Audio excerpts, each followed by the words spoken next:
Hi everyone, and welcome back to Lee's Art and Junk Journal Wonderland. I'm Lee, and today we're diving into why junk journaling is such an enjoyable, creative and meaningful hobby for you. Now, for those with the ears on properly, you would have noticed the different channel name. So I just felt like a change. You can still find me if you search for Lee Creates in the search box, though it'll still bring up my channel. So on screen you can see a few different types of journals that I've made over the years. This one is a tab bound journal, and I made that for Junk Journal January this year, I think. There's all different types of journals that you can make, different styles, different ways of binding them. So we'll touch on a few of those subjects. But why do you think journaling is so enjoyable? Well, for me, it's just pure creative freedom. There's no rules. You can glue, stitch, scribble or paint to your heart's content. It's relaxing. It helps me unwind. And you don't need to be an artist to enjoy it. And I can tell you that if you are scared of drawing, that if you actually start doing some drawings, even just little sketches or doodles, the more you do them, the better you're going to get at them. And I love to use bits and pieces of my art in my journals. There's no right or wrong way of doing it. It's just whatever you want. Do it your way. Trust your gut. If you like it, it works.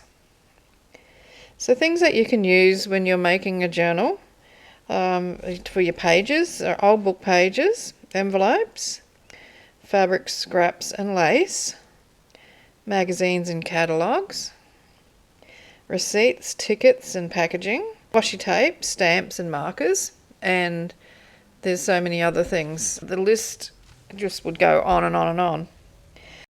Have a look in your recycling bin. It's probably full of creative gold. And just because something's old doesn't mean that it's useless. It means it's full of stories. So the types of journals that there are, that are around are vintage journals. So accordions, they're really good ones. So no sewing involved there, just folding.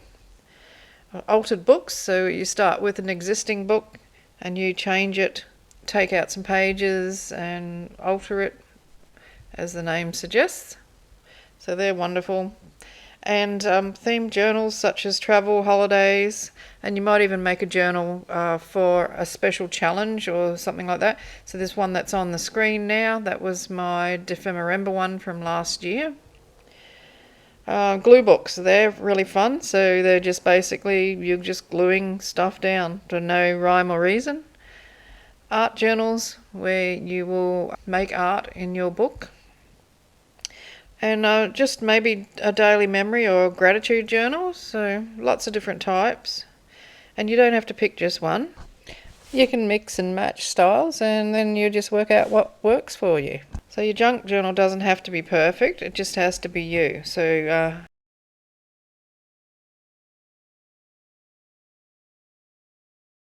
there's several different ways of binding. There's a few that are quite beginner friendly.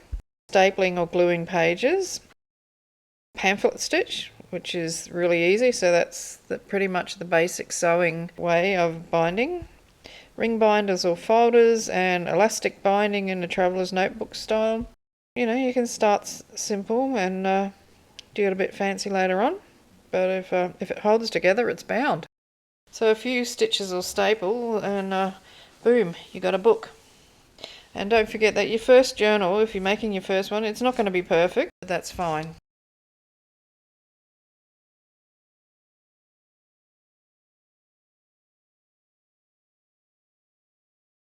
You can see that I'm just adding a little bit of embellishment into one of my journals. That pink and white, that pale pink and white, that's part of a shopping bag.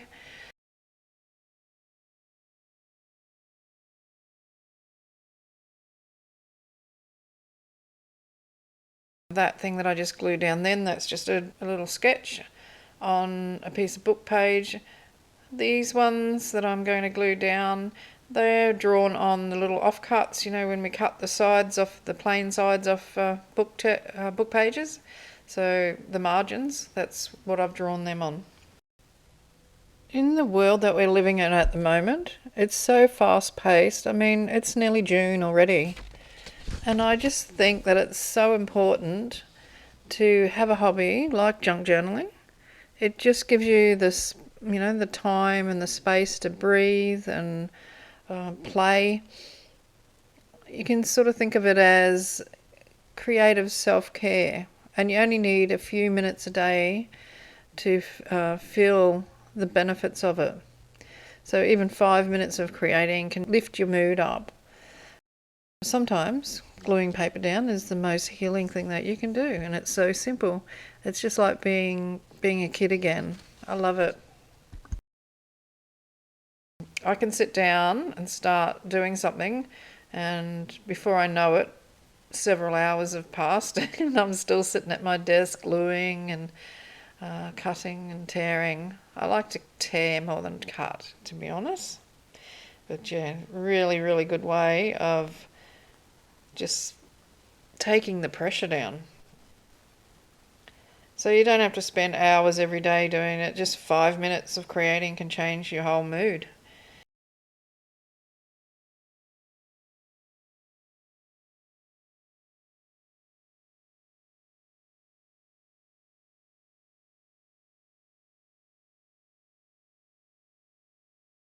So what might you use a junk journal for? Yeah, a lot of people ask me that question. And many things. You don't have to put anything in it if you don't want to. But some ideas are use them for memory keeping. Say you went up to the Great Barrier Reef and you went out on the boat, you went diving, and you might put your receipts and your little brochures and things like that and into that your book. And if you stayed at a nice resort, they usually have brochures. They make great things to put into your junk journals. Some people like to journal every day. It's not something I can do. I start off really well and I might do it for 2 weeks and then I forget about it. And in the next time I look in my book, it might be 18 months since I've put something into it. So I'm not a daily journaler, I will admit that. A lot of people make gratitude journals and just keep it for recording the things that they're grateful for. Also a good place for art experiments, planning and goal setting. And if you like to collect quotes and poetry, music lyrics, great place to keep them. It's your own creative playground. Use it however you like. And you don't have to share it with anyone unless you want. So let your journal be your little escape. So this book that I've got that I'm working in now, I'm just putting in a few finishing touches. And at the end of this video, you'll see a flip through of this book. This is right at the end. But there's also a flip through of that nature journal that I showed you right at the beginning. Now that was a really elaborate cover to make for that one. It probably took me well over a week to make the cover by itself. That's very labour intensive, that one. Lots of machine sewing and texturized pieces in there where I've used stencils and texture pastes and mixes of inks and things.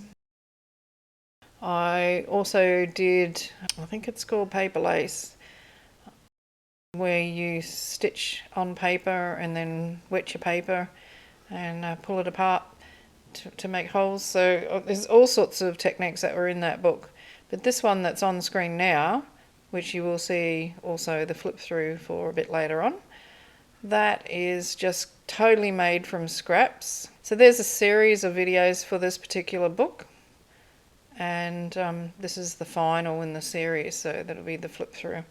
So there is a time stamp if you want to use that to skip ahead or go back and watch it again. But what I found when I was going through things was a little tin. I had no idea what was in it.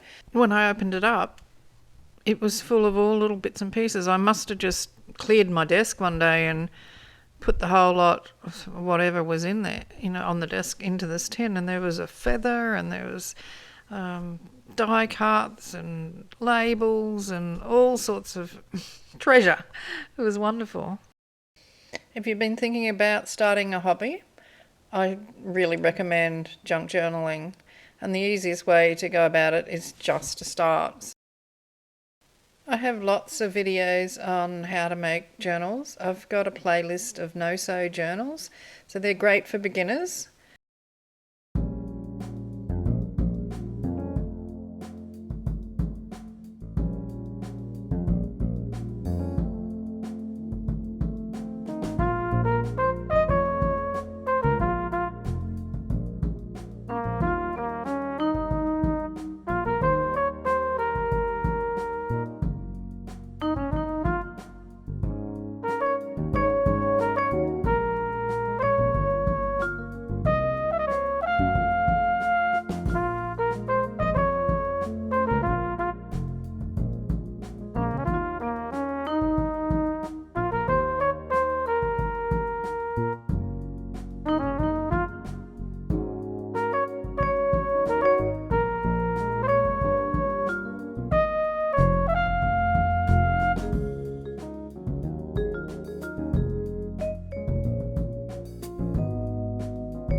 enjoyed this video, give it a thumbs up and subscribe for more junk journal inspiration. Leave a comment and tell me what you'd love to create next. In the meantime, have fun in your craft room. Hugs and cheers from Australia. See you next time. Hooroo!